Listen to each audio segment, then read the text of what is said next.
A Russian fighter jet has collided with a U.S. drone, causing the unmanned aircraft to crash into the Black Sea. The American military says the drone was on a routine mission in international airspace when two Russian jets tried to intercept it. The U.S. European Command saying the crash was the result of an unprofessional act by the Russians, adding that U.S. and allied forces will continue to operate in the area. The U.S. State Department saying it will summon the Russian ambassador over the collision. The Pentagon sharing these details just a short while ago.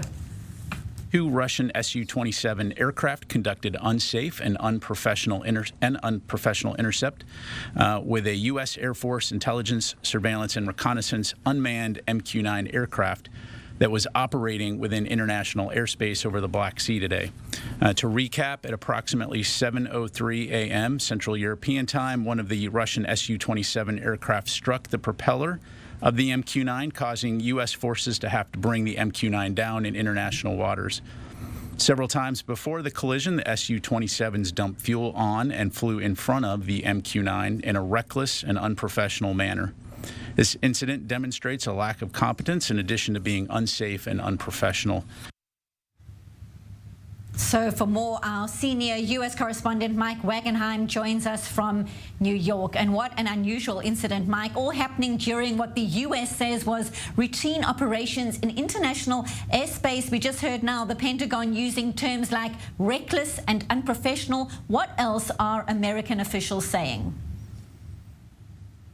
Well, they're saying this is not as unusual as people might think it is. The downing of the aircraft itself unusual, but the fact that the Russians have attempted or successfully intercepted American aircraft in the area certainly not unprecedented. It happens fairly routinely in the area. What is unusual about this is that the Russians, as the Americans said, pursued this unmanned aircraft for approximately a half hour. They cut in front of it several times, dumped fuel on it as well, in maybe an attempt to burn it down. And eventually, as the Air Force said, or the European Command said, one of the Russian aircraft used its propeller to essentially collide with the American aircraft, forcing the U.S. Air Force to bring it down into international waters. So not the first incident here above international airspace, but certainly the most newsworthy so far since this conflict began, with an actual downing of an American aircraft. And the Russian Defense Ministry responding, Mike, tell us more. What are they saying?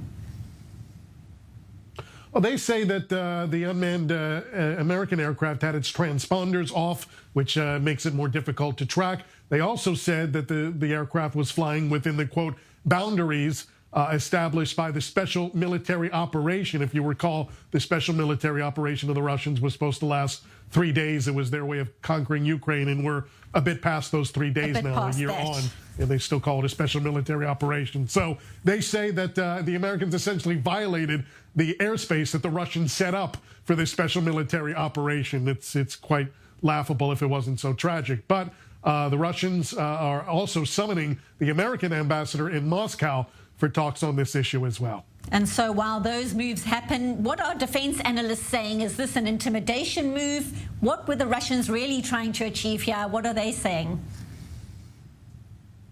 It's undetermined at this point. Certainly wouldn't be out of the question for this to be, a boundary pushing move. See how far you can push the Americans before drawing a reaction. There wasn't a missile, but a propeller clip essentially has the same effect. So how can you draw their attention? How can you push the boundaries? The other side of this is, well, the Americans can't claim two things at once. You can't claim that this is a lack of competence. It's actually quite competent to crash another aircraft without your aircraft going down. So was it a matter of Russia making a mistake in colliding into this aircraft, or were they trying to send a signal and push the boundaries? The Americans have more probably research to do to essentially find out what the Russian intentions were in this case. Certainly many questions to be answered here. Senior U.S. correspondent Mike Wagenheim in New York, thank you so much.